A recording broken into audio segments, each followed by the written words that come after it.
Releasing an album, the most fun you ever have being frustrated. What a motherfucker this process is, man.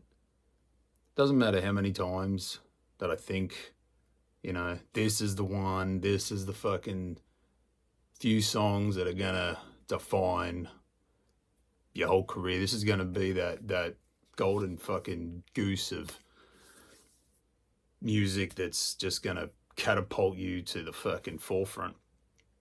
You'll listen to it so many times that you will just be so sick of it by the end, and you'll see and hear every single mistake, and you'll curse yourself for not going back and fixing it. And it doesn't matter how many times you overdub, you redo a vocal line, you lay down more drum tracks, overdub guitars. It's gonna get to that point where you won't know what to do and how to fix it. All right, you'll have ear fatigue. And upon putting this record out, when I first put all the songs together, I knew that it flowed well. I knew that each song represented something that was very real to me. But when I'm just about to hit the send button to put all the tracks, all the artwork, send that off to the manufacturer, I looked at it and I'm like, oh, I just wanted to go back and fix a fucking vocal line. I just wanted to fix a level. And you just got to hit send. You've just got to give it to the fucking universe, man, because you will sit there and you will redo everything again if you give yourself the option. Remember the Guns N' Roses Chinese conspiracy? Yeah, that's what you'll do. So you'll never finish it. You've just got to abandon it and give it over. Get it out of your hands. The second it goes, you'll go through a few minutes of holy shit, but you'll sleep better at night, and you will get up the next day with a massive weight off your shoulders knowing that it's done and you don't ever have to listen to it again. And that's how this record felt. I knew from the moment I wrote the first song on this thing, which was the When One Battle Fucking Ends, like I knew I had something that was cool. And it was exactly the sound I was looking for. It had the aggression that I wanted to put into it. It wasn't overly brutal. It was just very straight down the line, like a fucking punch to the nose. It was very much what I was after at that point. And the problem is that because this recording process and all your recording processes are going to be a constant learning process, you're going to learn new tricks and you're going to wish you put them into the songs that you recorded before. There's no denying, no escaping. This is what you're going to do. And I cannot tell you how many albums that I've bought from people that I thought were fucking stellar, and when I've spoken to them, they've fucking hated it. And it's not because it's bad, it's just because we're sick and tired of listening to it. So what I did with this is that I gave it some time, let it sit, and then I gave it, just before I sent it, I gave it one last go through, just to make sure, this is my promise to myself, just to make sure that the track order flowed.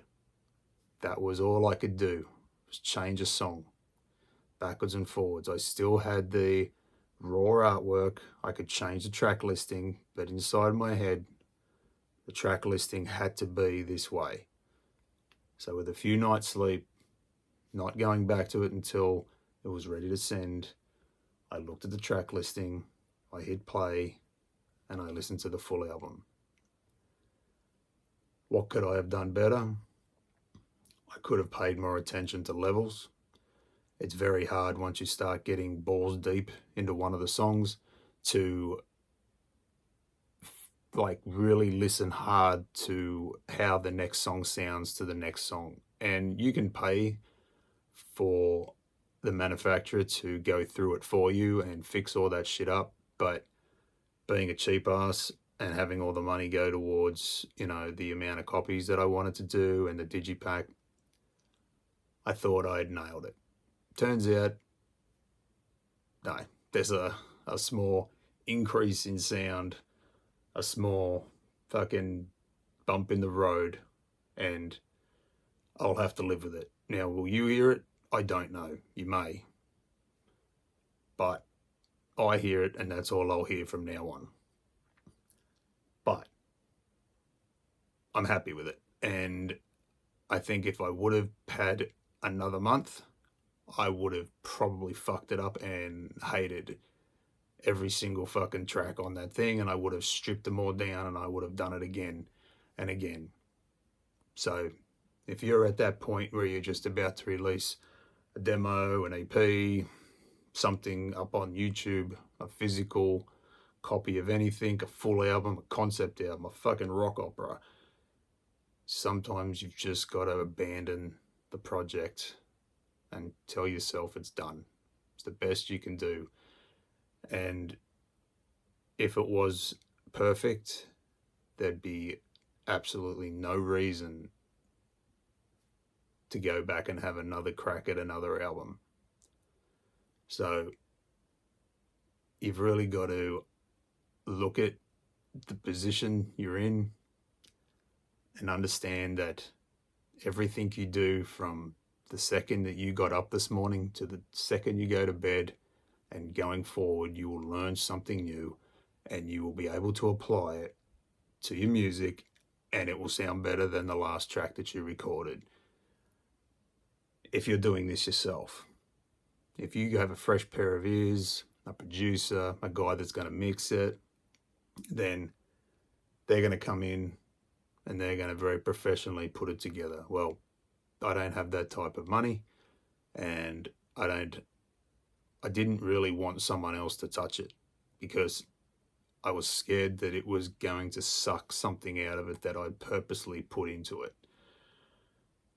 So would love to have heard it with a professional person twiddling knobs, but I won't. Not now. I have to put up with the fact that I did it myself and it was the best that I could do. And I'm happy with that. Time for the next one. Time to start getting on some places, talking about it, and have other people hear it and get the feedback, good or bad. And I think that both sides, whether you are going to get, yes, this is awesome, or no, I hated it, I think both sides of that is productive, and take it on board and then discard it. If you're only getting compliments, you're best off discarding them. If you're only getting negative, you're best off discarding them. If you can get a cross-section of both, then that's great. There's always going to be someone out there that's going to hate this fucking thing. There's always going to be someone out there that just doesn't like the style of music. But as long as you're happy, as long as you're fucking happy.